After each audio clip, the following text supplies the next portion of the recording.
Hello, everybody. We are back on another episode of Split Happens. My name is Kelly, owner of K Collections Photography, where I empower women behind my camera. And we are joined by... I'm Jessica Maloney, licensed mental health counselor and business coach for female entrepreneurs, helping them become highly sought after and highly paid. And I am Donna Ray Rudowitz. I'm a licensed clinical social worker, and I help marriages stay together. And I also work with women post-divorce to create their amazing life and find their soul and attract their soulmate. Oh my God, that's beautiful. You're very welcome. And this episode is sponsored by Balanced Health and Wellness over in Wading River. Nita Mitchell, RN, and Dr. Matthew Ruttman. Love their services. I've been going there. I was just there today. Yeah, I'm getting my peptides. My daughter was there for a facial. She's a teenager. So I'm doing all the things over there. That's so wonderful. Yeah, we love them. I love going there. Never leaving. No. All right, so let's talk about it. Let's have a little fun. So we were talking statistics before the show started, and I was like, let's talk prenups. Right? Because I see this circulating a lot in Facebook groups, some first marriages, some second. And I'm like, Donna, pull up some stats. So before we started the show, we came to realize that in the United States, anywhere from 40 to 50% of marriages will end in divorce. That's pretty freaking high. It's high, but it's standard. It's what we know. But here's what we don't know. But I was heartbroken to learn, because you would think, all right, you get divorced and then you move on and you do it all right. Yeah. No, second marriages have an even higher turnover rate in divorce at 60 to 67%. Yeah. And if you're making it to your third marriage, I have my own opinion that you're just a hot mess and nobody's done the freaking work. However, that is 70 to 75% of marriages end in divorce. So we got on the whole topic of prenups. I will just very basically say, and then pass over the mic, that I live with the rainbows and unicorns, and I think first marriages do not warrant a prenup. I think anything after that does. So I would love to hear your opinion, ladies.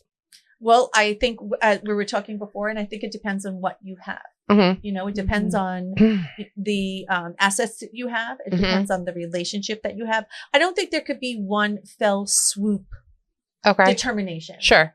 Right? Because every couple is different. But I do tend, if I'm going to just, my honest and my personal opinion is first marriages, I tend maybe not so much. Sure. In that range, because if you're both starting out together, if you're even, then that's there. But if one person, if it's a little swayed, then you really have to talk about it. Because I've had some cases where there have been families that came in with significant assets from generations prior. Right. So from their ancestors that built up a pharmacy business. You know, that mother-in-law is keeping that prenup in check. Right. And so if the prenup's not there. Right. And that ends up in a divorce. We don't want to plan for a divorce. See, this is one of the thing that I say. It's like, you don't want to go in a divorce. And that's where everyone gets emotional about it. Planning for it. No. However, this case is very, it makes sense. They have a family business that needs protection. Right. And that makes sense. Right. Yeah, in my old age, I feel like I've grown to recognize them as not necessarily planning for divorce, but recognizing that is a reality. It's a possibility. And that this is just, it's a safety measure, right? Like it's not what you want. If you go on a zip line, you wear a safety harness. Sure. Right? Like, I've never fallen off a zip line, thank God. But, I'm always going to put the safety harness on, right? Like sometimes you just need a little bit of a safety net, especially if you have like assets or if you have something that is important. But like thinking about it too, I think that there are certain decisions that you probably can't even make before you're in a marriage. Sure. Before you have children. Right. So like, I don't know like the details of like how much you would have to decide. There's so much varying factors, right?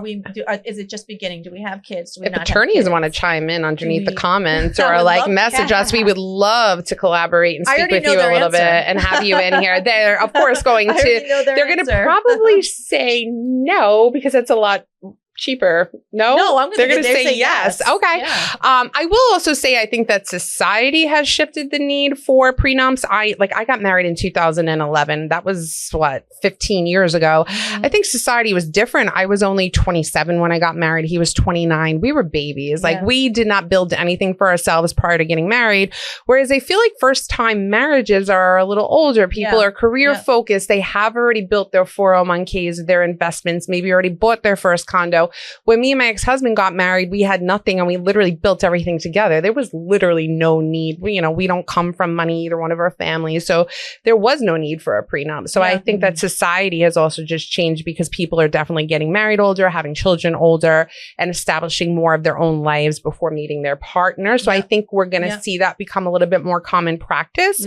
So if people are out there and their butt hurt, give that a little bit of thought, because you can also use it to your advantage, right? Like if your partner comes to you and they say like, I want a prenup, correct, then you can also have an input in that. Like, okay, like, well, these are the things that I want, need, or expect. And it's protecting you as well.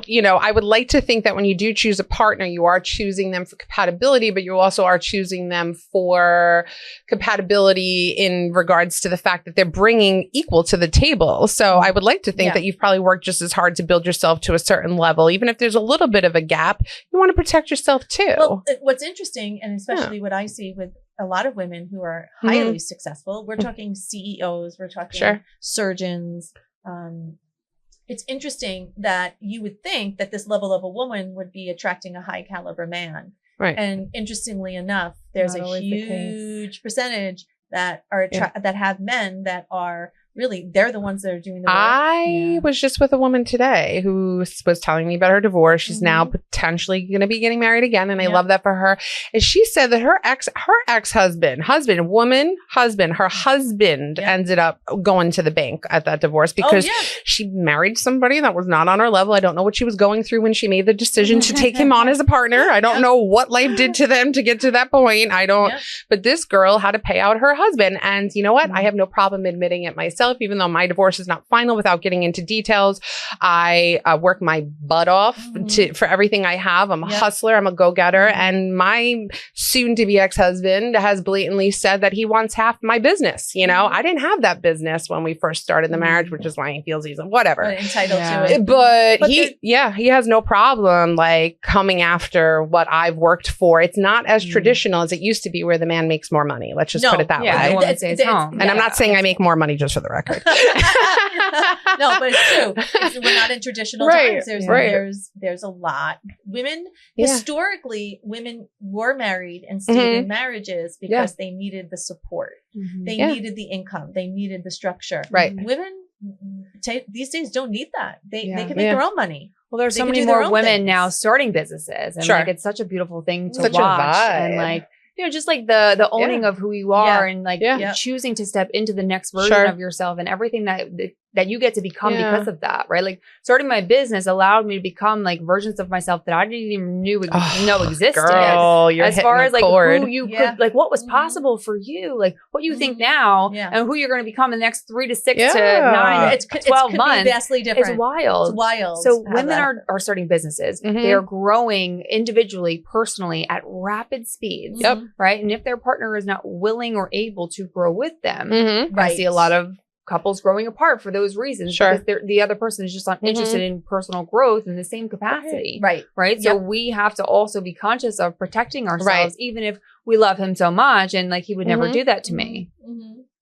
There's so many variables and scenarios. Like, let's talk about the man who was in a very traditional role and, did support a woman who was a complete stay-at-home wife who had no career, no nothing before going into that marriage and choosing a family and raising a family. He's freaking traumatized because, even now that he's divorced, he's still left to now take care of somebody probably for the next 10 to 15 years through some capacity, cash in, back down to nothing. So that man is traumatized. There's a lot of different variables as to why somebody would want that prenup, 100%. I think it goes back, this always goes back to the couple. And this is what, and again, this is my belief is, what could destroy a couple is other people, family members, their friends telling them don't you know it. That's the word I'm looking about. The opinion. Be careful with opinions on everything, not just prenups. Nobody wants to hear it. No. I have seen it taints the energy of your institution on all levels. Was impacted by my mother. I swear to this day, I love my mother, but she had a meddling. Let's just put it that way. My mom literally just asked, I think I could get through to your ex. Can I reach out to him? Because I think absolutely not. I know. I asked my mother not to do that. She just did it anyway. Yeah. Your mom asked to reach out to your ex-husband as well? We could talk about mothers in a whole other episode. I'm like, do you mother wounds? I'm like, do you really think you have this is absolutely well, not. I had told my mother, like, my mother and I have never had a great relationship, but in the, before I decided to get a divorce, there were things that were just going on in my marriage. And I went to my parents' house for a night and I was like, I just can't. And I told my mother things that I'd never shared with her before about what was going on, the level of abuse I was experiencing and the mental and emotional strain that it was having on me and my children. And I was thinking about divorce. She goes, are you sure? You're probably like, what? I was like, I just told you all the things that were actually happening that I've never shared with you before because I didn't want to bring the mess outside. And she's like, are you sure? And instead of providing a safe space and saying, I have a friend, and she'll go nameless, obviously, but she comes from a very traditional family where she was petrified to tell her mom that she was like getting divorced. And she actually got opposite of it. And she couldn't believe that she held it all in for so long. You know what I mean? Yeah. And I think that's probably what you were expecting a little bit more of. Expecting more support. Yeah. Yeah. Because I remember when I was talking about like my college boyfriend and how much I loved him, we were going to last forever and get married. And she was like, no, you're not. And I was like, but maybe she's got it all wrong. That's probably who you should have married. My mom told me a week before my wedding, are you sure he's your soulmate? Because I don't think he's your person. I'm like, you gotta be kidding me right now. Thanks for telling me. The wedding is paid for. The dresses are picked out. Are you giving me a little while serious ago. right now? Are you serious? But going back to the meddling, do not, as a couple, you and your partner, that's who makes decisions. Yeah. You don't need anybody's permission. You do not need anyone's opinion. You have to remember that you are an adult. Yeah. You're going to have a lot of people that are going to want to make and say things, but that's the reason why so many couples separate. It's again, it's not because of the issues that they can't face together. It's because they're looking at everybody else's. So when you decide as a couple that we're gonna have a prenup in this area, maybe we do it in this area, or we're gonna decide we're gonna do this or we're gonna do that. Own it. I want to get an attorney on here to talk about the different. I really do. I really wish I could do that part over compartments and layers. Like they maybe don't even have to be so complex. If there's just one thing that somebody's afraid of losing, and there's, I mean, I don't know, but I think you could. 100%.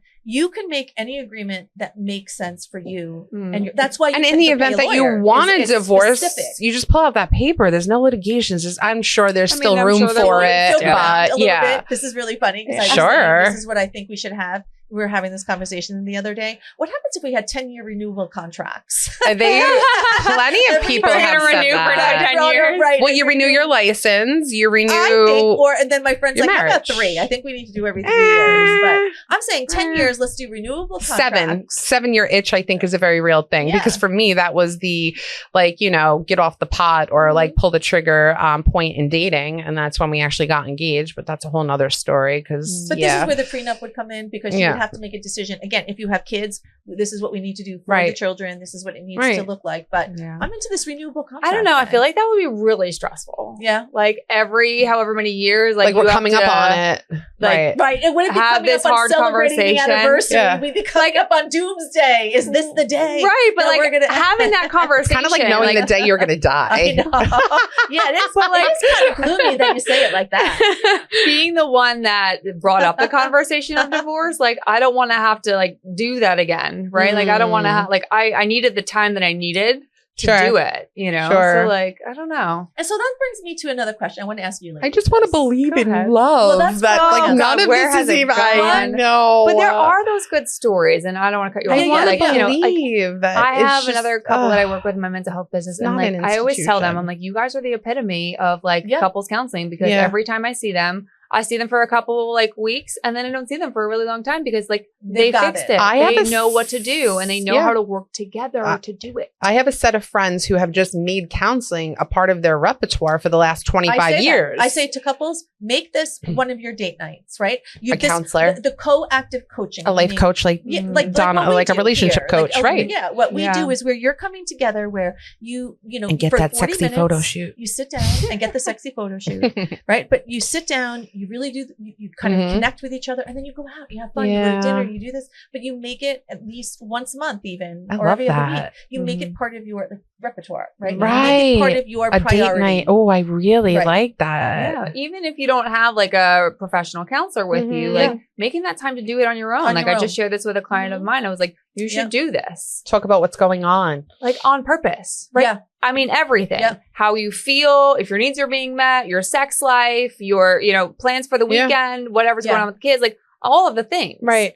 Right? Like not just about the kids, not just about this. Like we have to be willing to bring up the hard conversations, but nobody wants whether to have you're married or weird dating. Right. Whether you're married or dating. Right. Otherwise, like why? Right. Especially with the dating part. Like if you're not in a place where you're comfortable enough to sit and talk about your feelings, bring them up, not feel like, do I say something? Because if I say something, this could react? Be right. But could this be the end? Am I stressing them out? Like you don't want that. Then just if you can't have the hard conversations, you definitely need the prenup, right? Well, I think this is also part of the strategy, and this is also the part of making it fun. Yeah. I think we need to do, as men and women, right, on both sides, really need to do the research on how men think and how women think. So you're not, and again, I say this to a lot of the ladies I coach and I counsel.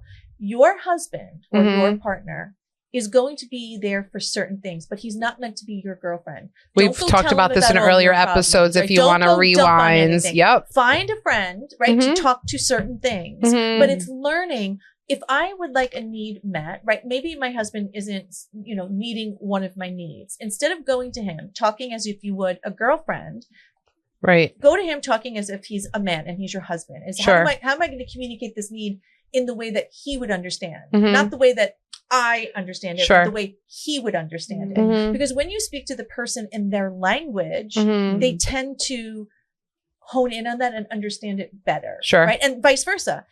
On his part, his role is to understand, how do I communicate what I need, or how do I communicate with my wife? And I have to understand her language. Right. If we could do that, if we could just take a moment to understand the other person's language, I think a lot of arguments could be shortened significantly. I like that. I like that a lot.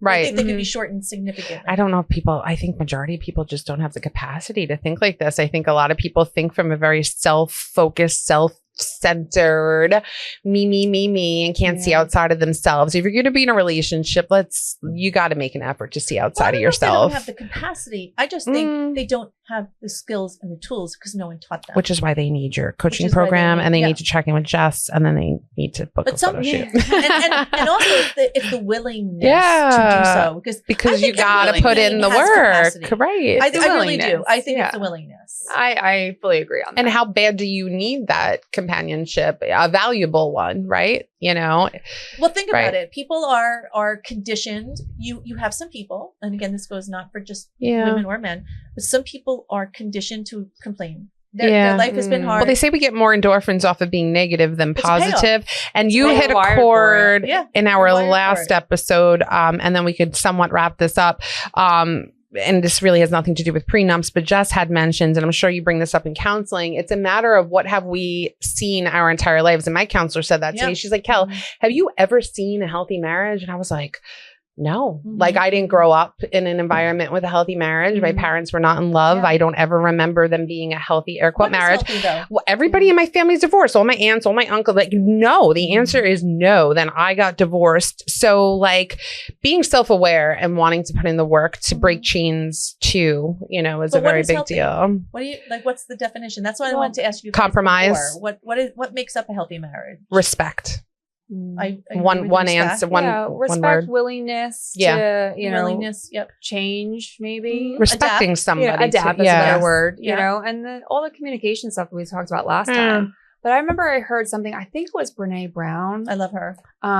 It could have been somebody else, so don't quote me on that. It could have been you. It might have been me. But I do say this all the time.